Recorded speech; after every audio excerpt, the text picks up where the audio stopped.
create jobs, grow, and scale, and do great work. Very happy to be here with this amazing panel, where we're called, I guess the title of the panel is Creating Our Own Table, Black Business Takeover. Have the pleasure of having interacted with some and meeting some today, but overall just impressive resumes across the board. So I want them, since I won't do it any justice, I want them to start off with what I'm calling their origin story. Just kind of give us kind of a brief overview of how you got to point present is kind of the first part of your introduction. And I'm going to throw a wrench in there.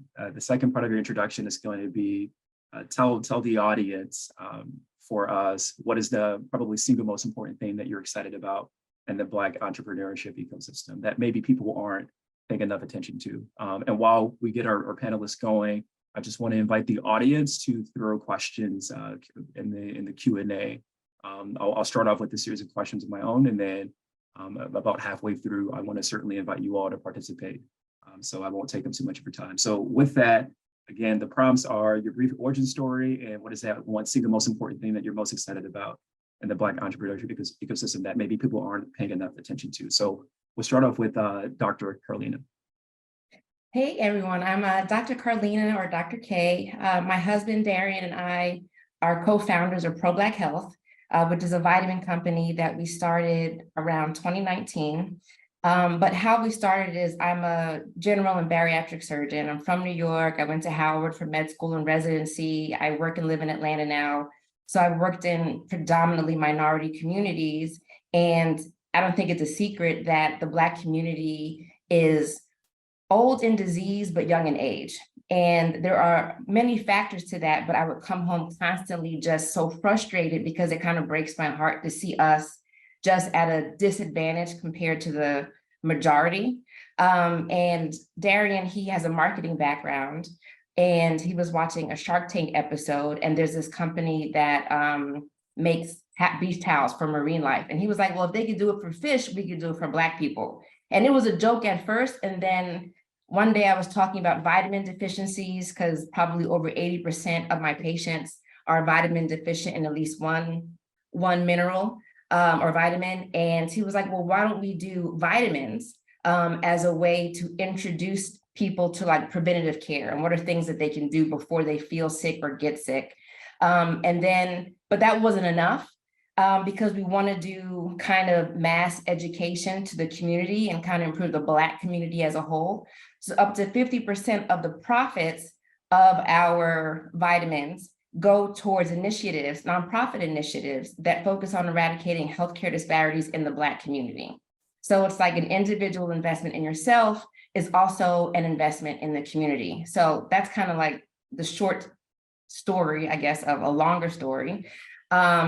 But it's really been a journey and it's super exciting. But I would say, because I'm not really from a business background, like how Darian is, I would say one of the most exciting things that I see, which a lot of people may know, but I think they underestimate, that right now is the lowest the bar has ever been in terms of being successful as an entrepreneur, because there's so much free information on the internet. If you have the drive and the passion to really be an entrepreneur and kind of have your own niche and expertise, you don't have to buy or use like a big ad agency. You don't have to buy a lot of classes. Almost everything is on YouTube. And if you're a go-getter and you seek it out, you can do anything. Darian built our whole website. He's done all our labels. He does all the marketing. He figured out all the logistics from YouTube and online content. So I think it's a great time to be able to get into the entrepreneurial space and be successful. So thank you for that. We'll switch over to you, Tiffany. Hey, my name is Tiffany. I am the marketing manager at Black Girl Ventures. Black Girl Ventures was started by Omi Bell. She saw there was a hole in venture capital for Black and Brown women founders. Black and Brown women founders only get 1% of VC capital funding. And so we started with a pitch competition that started in her home, where they came in and they put marbles in a cup. It was kind of like the old school rent party, and where the community came back and we put money into, and whoever won or got the most marbles in their cup, they won for the night and they got the funding. It's turned into something way bigger. We're going on our 7th year. And at Black Girl Ventures, we do pitch competitions. We do a fellowship. We have a next gen program. We're trying to bring access to capital for capital capacity and community for Black and brown women founders. So, and I see that for me, what I see in business that's coming up is the community aspect of it. And that's what we do at Black Girl Ventures, is that we have a community where other Black and brown women business owners can know each other and network with each other, so that if they can't do something, there's somebody in the community that can. For that. And last but not least, take it away.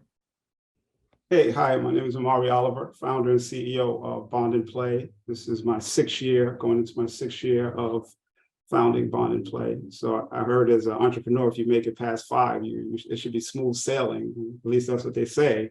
I don't know, it's still, the jury's still out on all of that. But my career started off in banking early on. Went through a management training program in tech and ops, then ended up realizing banking wasn't for me. So ended up in the advertising and marketing industry, where I've been there for 20 years and pretty much went through the entire, I would say, supply chain of marketing and advertising. So started off in production, being able to deliver projects and products. So it takes, how do you go from an idea to actually delivery? A lot of times people have great ideas, but don't know how to deliver those ideas. The second moment, I think, was when I headed up innovation and R&D. So got a chance to spend time at MIT Media Lab and was able to poke around and see what was happening and what I could bring back and try to commercialize and sell to clients. And I went to an agency, Sparks and Honey, where we looked at culture as a data point. So imagine tracking everything that's happening in the world on a big chart or graph and naming it, and then beginning to figure out where things make sense and where brands or our clients should place their bets. That's how I got involved in the esports and gaming industry early on. And from there, just kind of became an industry leader and went all over the world, kind of doing everything you could think of with esports. And then finally, I went to an talent agency, WME IMG, where I headed up esports and global partnerships. And the job was to get brand deals for all the esports teams from around the world. And that was the sales part. So I learned quite a bit, and then started Bond and Play. And it's just been nonstop. And as entrepreneurs, we all know, you just always say there's the invisible work, if you know what it is, like working 2 in the morning, 3 in the morning, and it's just you against yourself, just looking at that computer doing something. Well, that's that life that we chose. I wouldn't say the life chose us, we made a choice.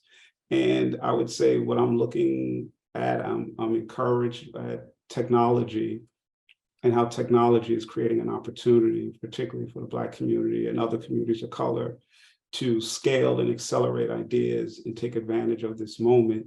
And I think, kind of make up for a lot of lost time. I think on a good day, we're about 15 years behind. But the reality is we're about a generation or 2 behind. So there's a lot of work to be done.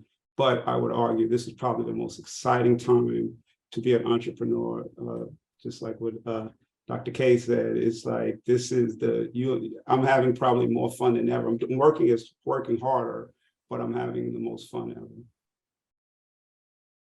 Awesome. Yeah, thank you for that. You all said a lot of exciting things that I think are inspiring some questions in the audience, but I want to kick off with how important is it to you to kind of center Blackness in your work? And I know that seems like an obvious question, but maybe just some context. So at the end of the day, like OneKin it's a data-driven fintech company.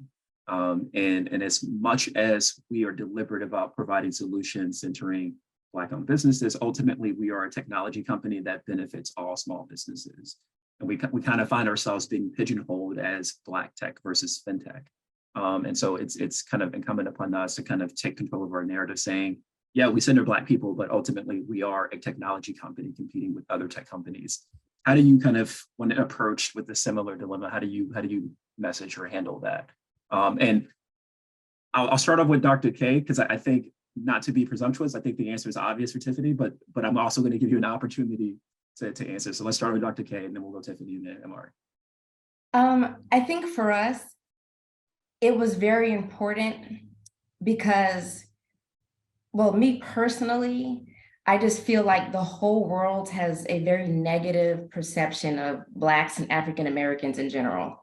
And it's so frustrating to know that we are so much more dope and excellent than the world gives us credit for, but that we even give ourselves credit for.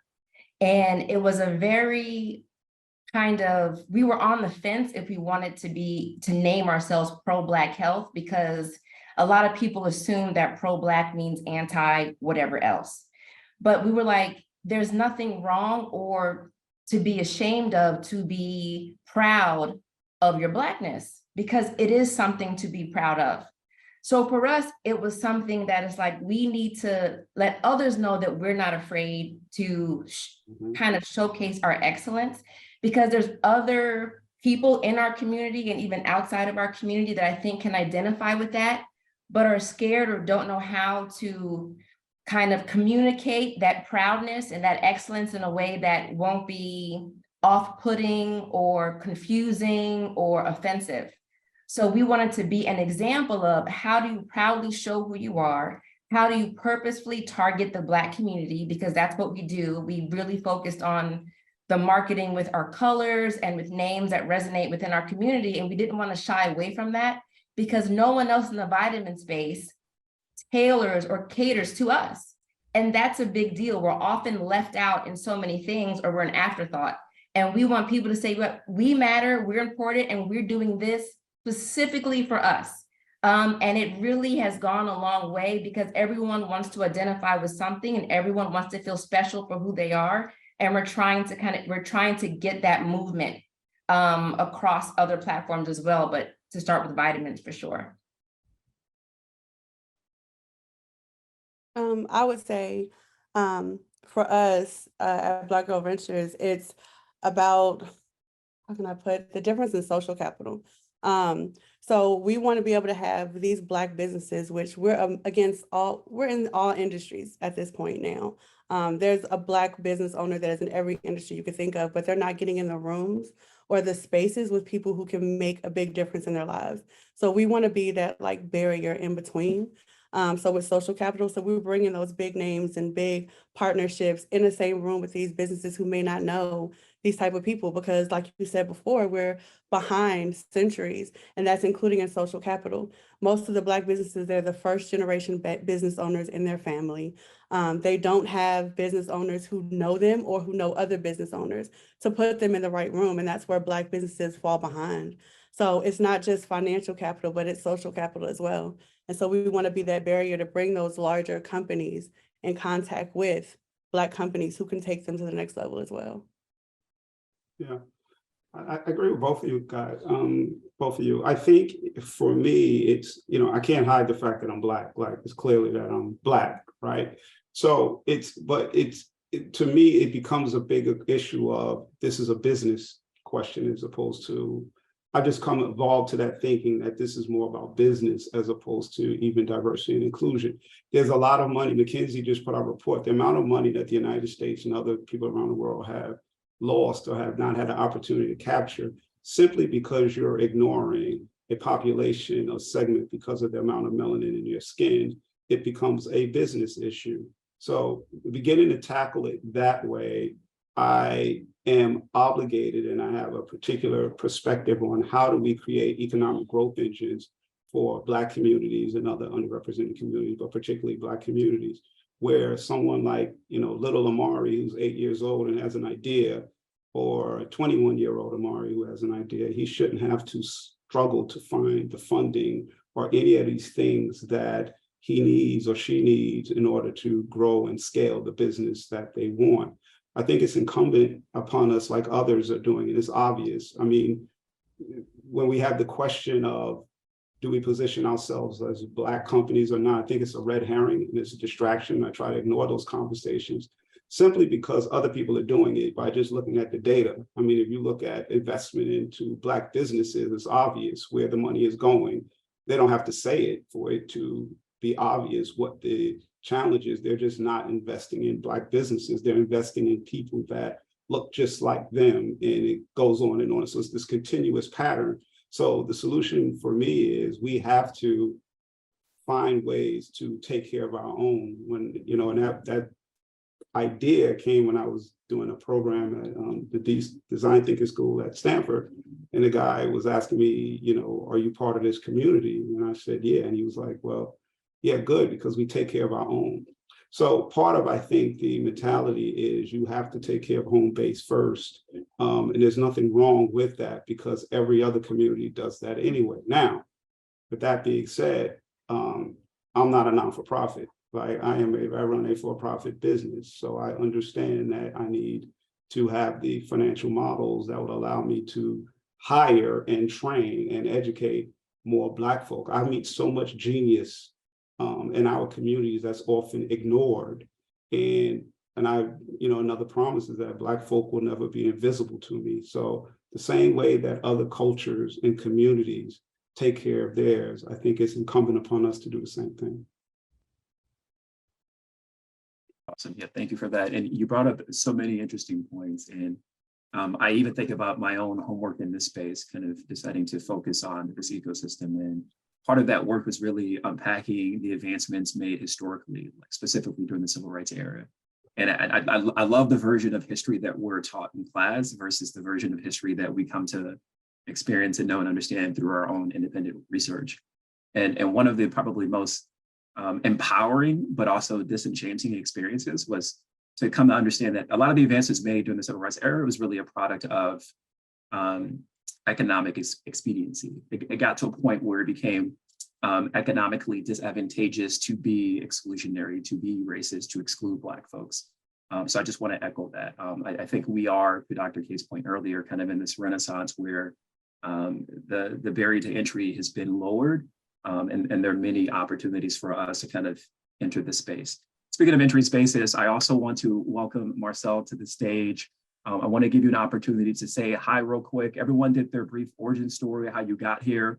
And then we also shared kind of the single most important thing that we're excited about in kind of the Black entrepreneur ecosystem. So I'll turn it over to you.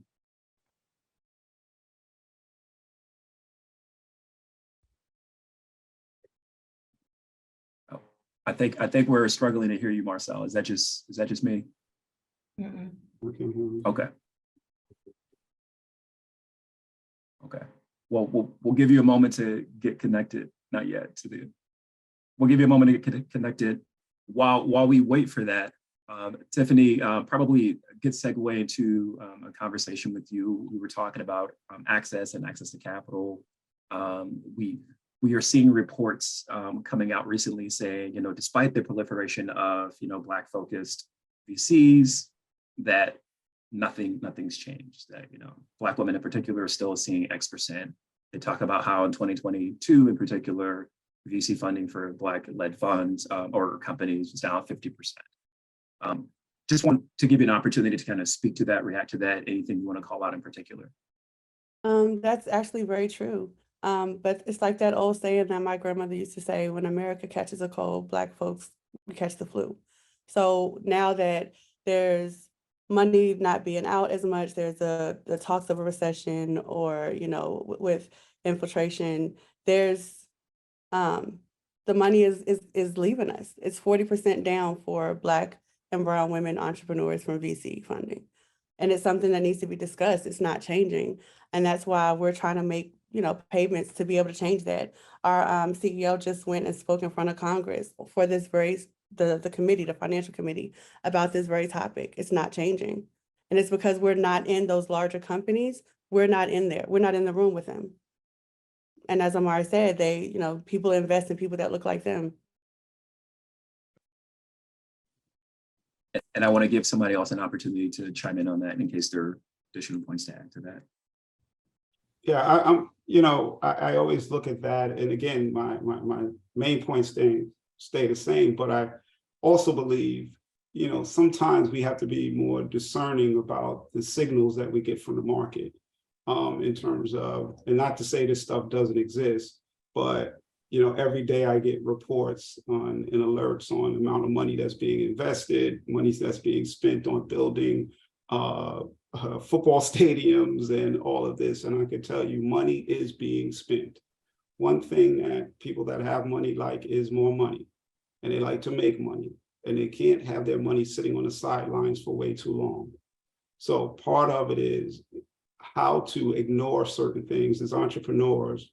What do you allow in to your brain to impact your decisions? Sometimes you have to keep moving and don't let anything stop you, because a lot of that, there's a lot of purposes. If you just kind of pull back the curtains a little bit, you'll start seeing some of the other little things that are happening and hidden, beneath the water. So I would say be more discerning about, the money. People just don't want to, you don't have to give them cover. If they don't want to invest in Black businesses, they're just not going to. We don't have to give them cover. The jobs, all of this stuff, there's reasons, there's cycles. If everyone looks at when layoffs happen, they happen at particular times during the year, massive layoffs. All of this stuff is predictable, and it's historic trends that show you some of these things. So, I'm always telling, and sharing with people in my network, you don't stop, you keep going. One of my mentors always say to me, no matter what, keep going. He said, God works in the dark. It's either faith or fear. You got to pick one. Either you're going to move in faith or you're going to move in fear. If you move in fear, that's your choice. But, over here, I choose faith. And I could just add one quick thing, that, Darian is always saying that money at the end, it's not about Black or white, it's always about green. Like you guys have said, money rules everything, but at the end of the day, people decide where the money goes. And as my dad would say, it's not what you know, who you know, but who knows you. Mm-hmm. And life is about relationships and connections. And oftentimes, one decision, one choice, one collaboration can be because somebody identifies or vouches for you to want to include you into an opportunity that will not be granted to anybody else because they have the power to add you. So making sure that you have these connections, really kind of broadening your circle with people who are doing what you're doing is super important. And we said, all the other communities do this, so you really want to make sure that you make strong relationships so that when there are decisions or opportunities, you can be top of mind and people think highly of you to give you these opportunities and chances. Spot on. I love that. And with that, Marcel, give it a go.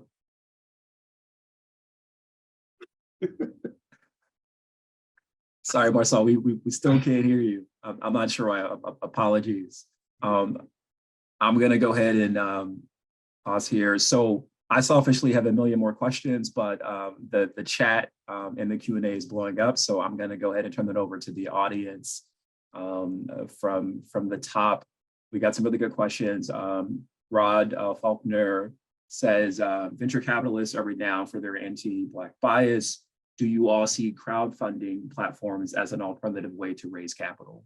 And I'm happy for anybody to take that one.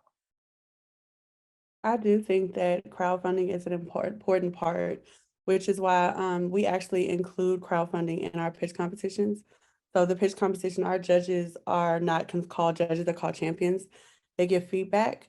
We do have a top 3 prizes, but each founder is able to crowdfund as well. And whoever gets the most points from that is the winner and gets the top. But crowdfunding is super important because it gives the community a chance to put money back into your business. And the way that we do it out so that people will give to it is that we're a nonprofit. So when they vote for you with their dollars, they can write that off as well. And it comes to those founders as a grant. So yes, I think crowdfunding is very important. Does anybody else have anything to add to that? We don't have personal experience with crowdfunding yet. I know that Darian has really been considering it. We're part of a business entrepreneurship mentorship. We're a mastermind where there's a lot of companies and businesses that are already doing the gamut of different services and products and how they got to where they were. We had a lot of issues getting loans and funding initially because I think it's difficult to go to like a majority bank and say, hey, we want to do a vitamin company. The name is Pro-Black Health, it's for Black people. It was very difficult for people to buy into that. So we kind of self-funded.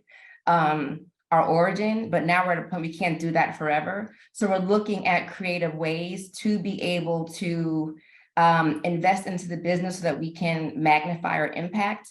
And that has been a topic that Darian is really, really starting to lean towards. We're trying to figure out a strategy, but crowdfunding seems like a really good idea if you believe in your company, you believe in your service or product, and you're serious about using that as a vehicle to get to the next level.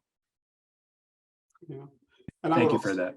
You know, one of the things coming from advertising industry, I would say there are many different, sometimes you have to think about where your money is coming from. So businesses are usually broken up into different divisions, right? So you might have your marketing, you have your social impact, you might have your sponsorship, you might have your sports group, you might have your tech group, you have all these different verticals who have line items, right, and budgets. And so part of the exercise is what part of the budget are we going for, right? Most likely you really want to go for the line budgets that are profit making, right? The revenue generating line items. If you go to, you know, the non-revenue generating line items and parts of companies, their budgets are like teeny weeny.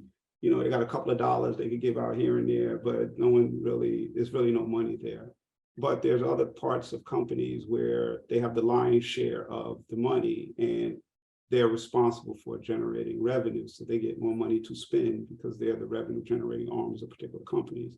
So part of it is your strategies as entrepreneurs is think about who you're speaking to and are you talking to the right people in the right companies in the right departments, because they can make decisions and they can allocate more dollars than a non-revenue generating part of the company can. Can I add something else as well? Sure. Just to go back to the crowdfunding question, there also is a strategy that is good for crowdfunding, and it's got to do with a lot of storytelling and making sure you do updates. So you just want to look at the different ways. So when you do crowdfund, you want to have a strategy to do it. You just don't want to put it up and then wait for the time to go through. You want to make sure you stay in contact, keep them updated, let them stories, let them know you and the purpose for your company.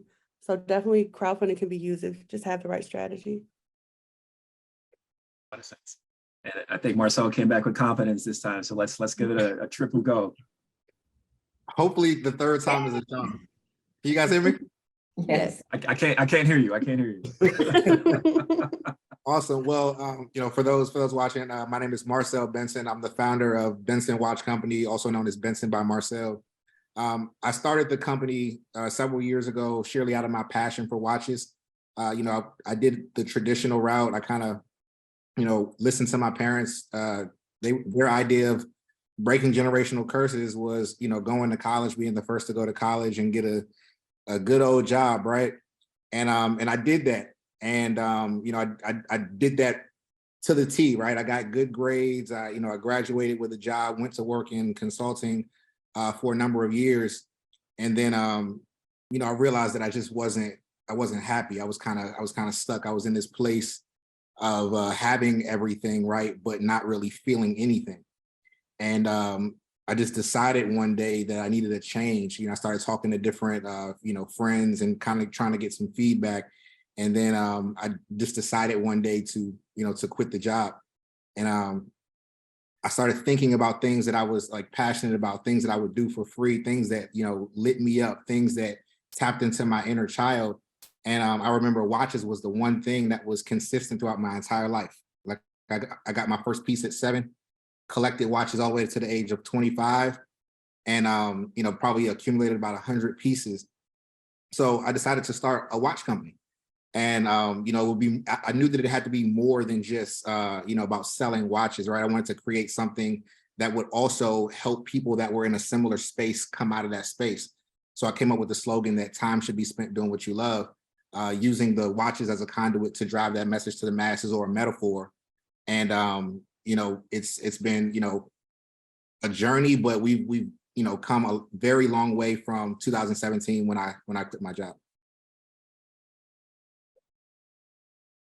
you so much for that. And before I dive into the next set of questions, I just want to call out something like a consistent theme here. For those of you in the audience contemplating entrepreneurship, it can oftentimes feel like this impossible thing to even conceive. But I think one of the things that you might be identifying is everybody here is really driven by passion.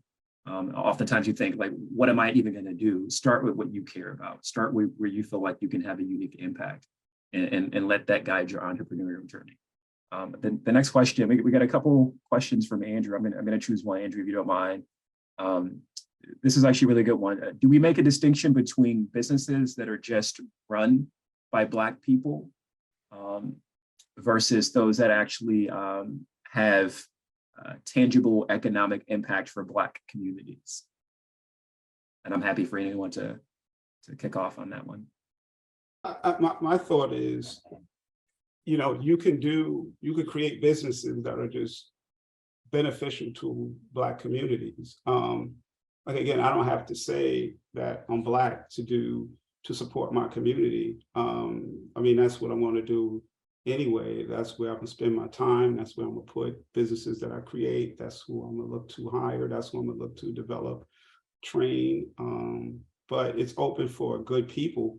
But I still think, like, I don't know if and everyone has a different perspective. Like I can just go and I'm gonna be Black, I'm gonna talk Black, I'm gonna connect with my community, I'm gonna do all the things that I need to do to express the culture in a positive way, and to ensure that we're benefiting from our cultural and creative IP, because a lot of times we don't. We've made a lot of other people, it's ironic when that question comes, because when you look at the world, we've made a lot of companies billions and billions of dollars.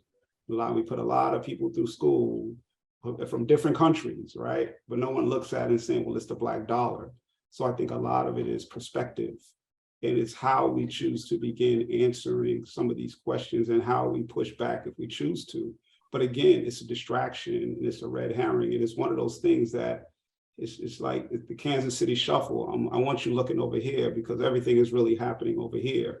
And so again, if we keep falling into these distractions so easily, it doesn't take a lot to get us off track or get us off our square, because you only have to say a couple of key phrases that'll trigger people into start forgetting what they should be doing. As entrepreneurs, your North Star is the business, no matter what, and nothing should dissuade you or take you off your path to being successful. And my last thought, I'm just sharing this in the chat, there is a website and they have like thousands of pitch decks. And I think it's also important that we begin to share information within our network. And these pitch decks, if you want to see like how other people are telling their stories. So Tiffany, you mentioned storytelling, just kind of look at a bunch of them and see, am I telling my story the right way?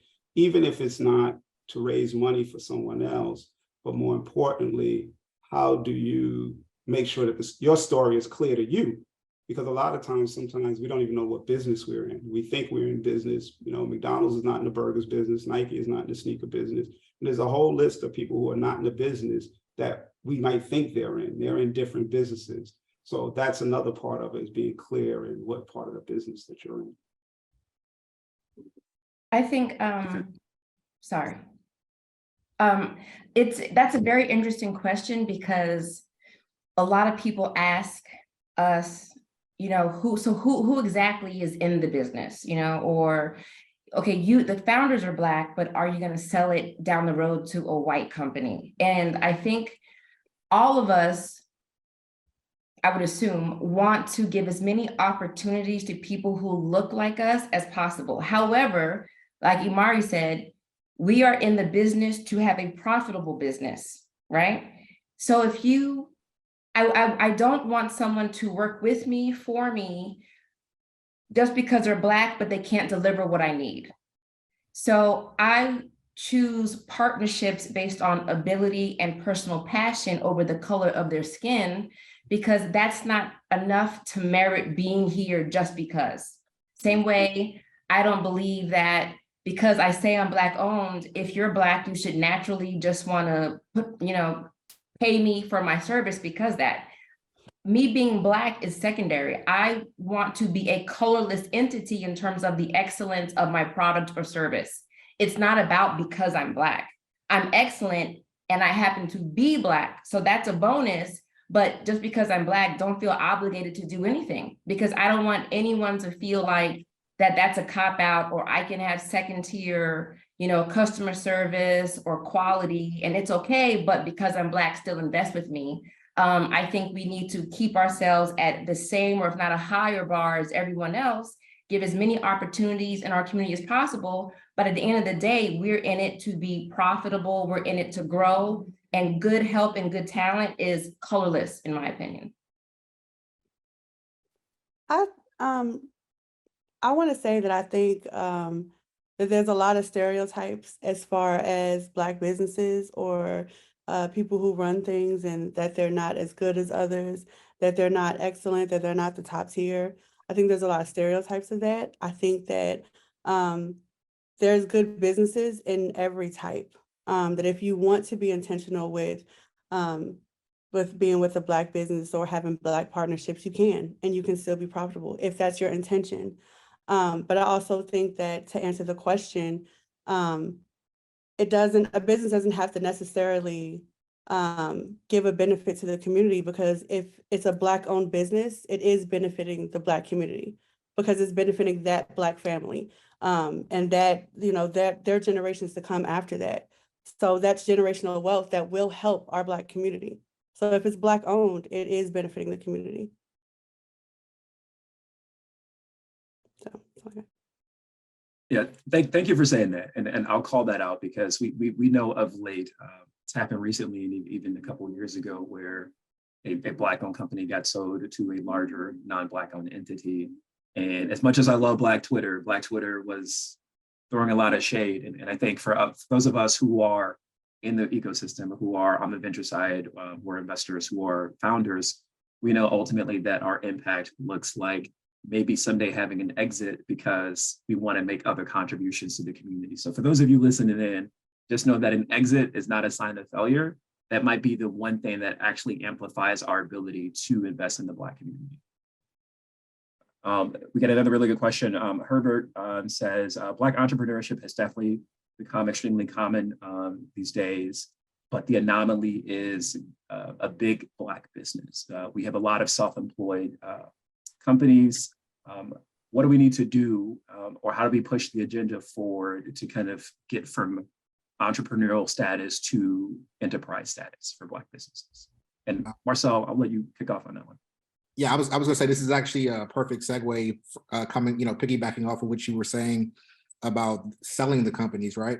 So if you kind of break down history and you look at where we were 20 years ago, 30 years ago, 40, 50 years ago, some of this that's taking place right now, like running a business and selling it, it couldn't exist, right? There were certain things that had to happen first in order to get us to a place where we could own businesses. And then something else had to happen to get us to a place where we could sell businesses.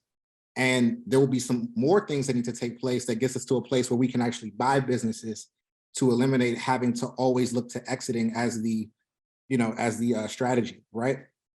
So there's no such thing as a Black conglomerate. There's no big Black, company taking little Black company, right? There's that only exists in, white and Asian business or billion-dollar companies, right? So I think that there's nothing wrong with exiting where we are right now. It's a part of business strategy. Like, you get into business to essentially be acquired unless you're the first mover in that industry, right? The company that makes the most is going to be the one that acquires those that are posing some sort of threat or competition. There's nothing selling. You're not selling out, right? They're like people that are sitting on Twitter that are saying this is selling out. They're not paying attention to what's going on in business. They're not aware of where we are. And I think that we need more businesses to begin to raise money and head towards acquisition, so that at some point in this next phase of our growth as a community, we can start staying in some companies. We can start acquiring some other companies that look like us, and eventually being that first mover in a particular industry, and able to exercise some of the things that we see happening in businesses consistently. Like, I know I'm in the watch industry, for example. Movado, they are known for acquiring different watch companies. Swatch Watch Group owns some of your favorite companies, and there's never been a single Black-owned watch company that's been acquired. Right? They're the three top Black-owned watch companies all sit under 5 million a year in annual revenue. Meanwhile, there was a white company that was recently acquired by Movement. I'm sorry, called Movement, that was acquired by Movado for $300 million. Right? So when you think about that, it's like, okay, we have 3 Black-owned companies that are, been in every publication. New York Times have been on national TV, right? But the revenue's sitting at $5 million or lower. And then there's a company over here that's selling for 300 million. What's the difference in those two? Well, one's trying to do it on their own. One's trying to piece things together. The other has some sort of venture capital, some sort of crowdfunding, some sort of machine behind them, allowing them to grow to a level where they can be acquired. It's impossible for us to be a Rolex or like a Swatch Watch Group or a Movado simply because of when they entered the market, right? So I think when you start a business, just thinking about the end, having the end in mind when you start, will absolutely enhance the size of the company, instead of just starting the company on a whim because you're excited in the moment, but really thinking about, like, how am I solving a problem in this industry? How am I going to exit this company? What's the strategy to get there? What's the timeline, and what needs to be done in this timeline? For that, anyone else wants to add to that? Okay. Yeah, no, I thought that was amazing. I think the chat is blowing up. You're dropping gems. So thank you for that, Marcel. So we only have a few minutes left. So I'm unfortunately going to have to cut the Q&A short, but thank you all for joining us. Before we leave, I do want each of the panelists to have an opportunity, maybe just to offer like some final words. It seems like we have a lot of entrepreneurs in the chat. So if you have like any single most important thing that you wish you had known when you started this, whenever you started this, and then maybe invite people to follow you wherever we can find you, either on Twitter or Instagram or other socials. So we'll start with you, Dr. K. I think the one thing that I would leave that I've had to kind of really get more comfortable with is that mistakes are only mistakes if you do not turn it into a lesson, because everyone is you don't know what you don't know. And anything new to you, you're going to stumble. So as long as you use that as a catapult to do better the next time, or to form a relationship or what have you, that's part of growth. That's part of kind of being able to mature yourself, your brand, and your company. So don't let that discourage you, and don't be afraid to make a mistake, which will halt your progress. You're going to make mistakes. Welcome the mistake, because I've learned more by screwing up than I have by getting it always right. So it's, being an entrepreneur really puts a light sometimes on who you really are as an individual, and how do you deal with these obstacles and the challenges that come with life, because life be life, and it's never going to be like, oh, now my company is great and nothing happens. 24/7, something's going to happen, and you have to adjust, pivot, and be flexible. So that's what I would leave everybody with. But you can find us on Instagram at ProBlack, PROBLK Health _health. And then all our other socials you can find through there, but that's the one that we are the most active on. And I think this is awesome. This is so good. Tiffany. I would say that the biggest thing I would say is you never know unless you ask. Ask a question. If there's somebody you want to ask it to, a company you want to ask a question to, ask them. The worst they can do is say no or guide you somewhere else, but you won't know unless you ask. That has been something that we have learned, and that's how partnerships have been built, just because we simply asked a question. And if you want to follow us, Black Girl Ventures is on Instagram at Black Girl Ventures, and you can find the rest of us from there. Imari. Sorry. Yep. I would say have a bias towards action. Do stuff. Like you have to put things out there for people to respond to.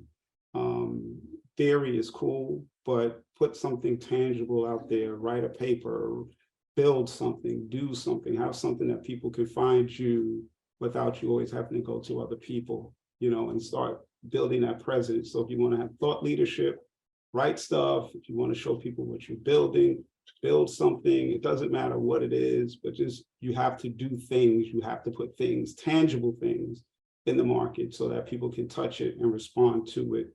And not just be the one kind of the people in the back always giving us and telling us, well, this is where the future is, or this is what's happening. No, I want to talk to the people who are actually doing things, the builders. So if you have it in you, then be a builder, I would suggest. And it doesn't matter what it is. Build your own website, learn, do whatever, but you have to put points on the board. And where can they find you? Oh, Imari Oliver on LinkedIn and Imari Oliver, Imari Oliver on Twitter. Yeah. Marcel. I'm the person that's always I guess I'm the big softy, right? But I would just say follow your heart, right? My slogan is time should be spent doing what you love. But one thing I've learned about listening to yourself and following your heart is that the impact that it leaves on people is a lot more intense than things that we create from our mind, right? So an example, if your mind is not working, you can be a vegetable or brain dead, but the moment that your heart stops beating, you die, right? So like the intensity that the heart has in terms of being able to make decisions about your direction or your path is something that should never be ignored.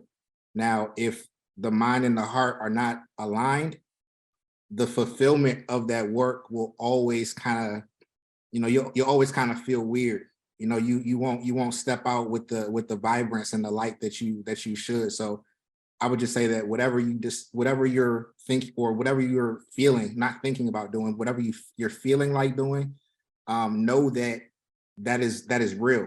We live in a society where people try to beat the feeling out of you, and they try to make it seem like what you feel isn't real, and you need to think your way through everything. But the most intelligent thoughts, right? They start here. So I will leave you guys with that.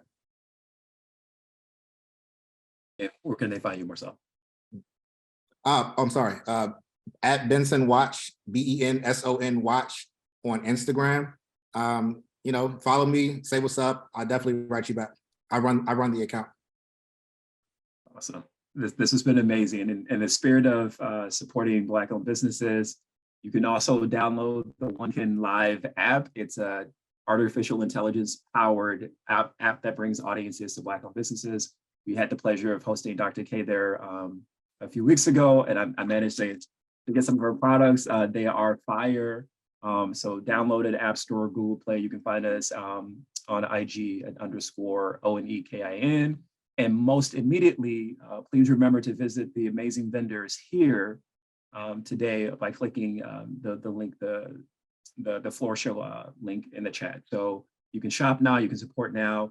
Thank you all so much again. Give it up for our amazing panelists, and keep enjoying the rest of the series today and tomorrow. Thank you. All right, thank you. Thank you.